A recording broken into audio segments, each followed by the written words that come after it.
Assalamualaikum warahmatullahi wabarakatuh. Perkenalkan, nama saya Danana Griaya Sandia dengan kode NIM 23105011166 dari kelas A2.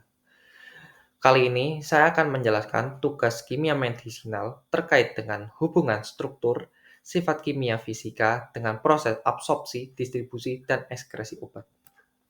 Absorpsi obat. Proses absorpsi obat merupakan dasar yang penting dalam menentukan aktivitas farmakologi obat. Kegagalan atau kehilangan obat selama proses absorpsi obat akan mempengaruhi efek obat dan menyebabkan kegagalan pengobatan. Berdasarkan sifatnya, obat yang bersifat asam atau basa mudah larut dalam lemak, mudah menembus membran biologis sehingga akan diabsorpsi dengan baik. Obat yang bersifat asam lemah atau netral akan lebih banyak diabsorpsi di lambung. Sedangkan obat yang bersifat basa lemah akan lebih banyak diabsorpsi di usus. Absorpsi obat tergantung pada 3 hal, yaitu ukuran partikel molekul obat, kelarutan obat dalam lemak atau air, dan perbedaan antar konsep.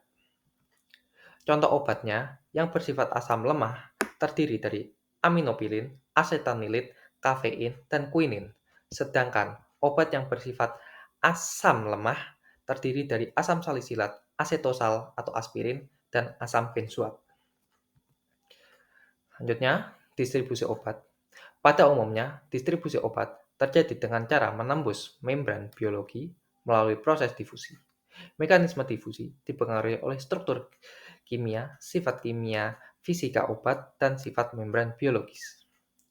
Adapun faktor yang mempengaruhi distribusi obat, seperti sifat kimia fisika obat, sifat membran biologis, kecepatan distribusi aliran darah pada jaringan dan organ tubuh, ikatan obat dengan situs kehilangan, adanya pengangkutan aktif dari beberapa obat, dan massa atau volume jaringan.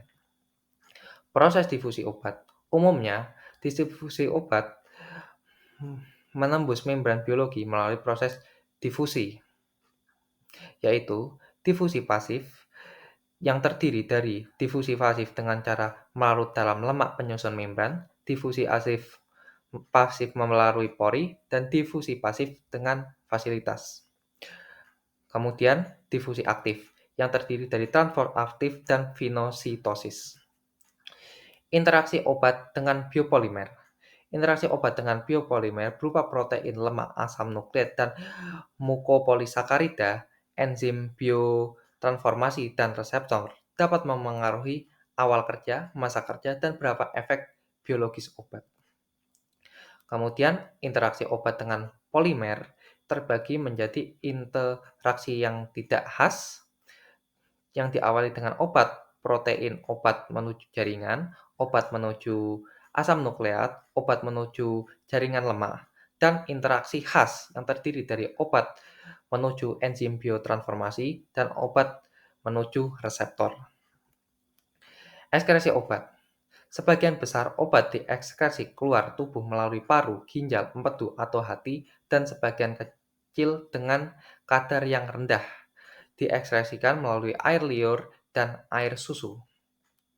Ekstraksi obat melalui paru. Obat yang diekskresi melalui paru adalah obat yang digunakan secara inhalasi berdasarkan koefisien partisi atau darah di udara.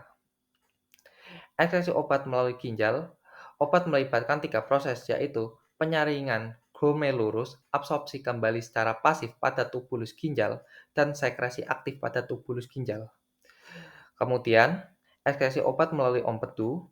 Obat yang tersebut biasanya dalam bentuk terkonjugasi dalam asam glukuronat, asam sulfat, atau gliserin. Cukup sekian penjelasan yang saya berikan. Kurang lebihnya mohon maaf. Saya akhiri. Wassalamualaikum warahmatullahi wabarakatuh.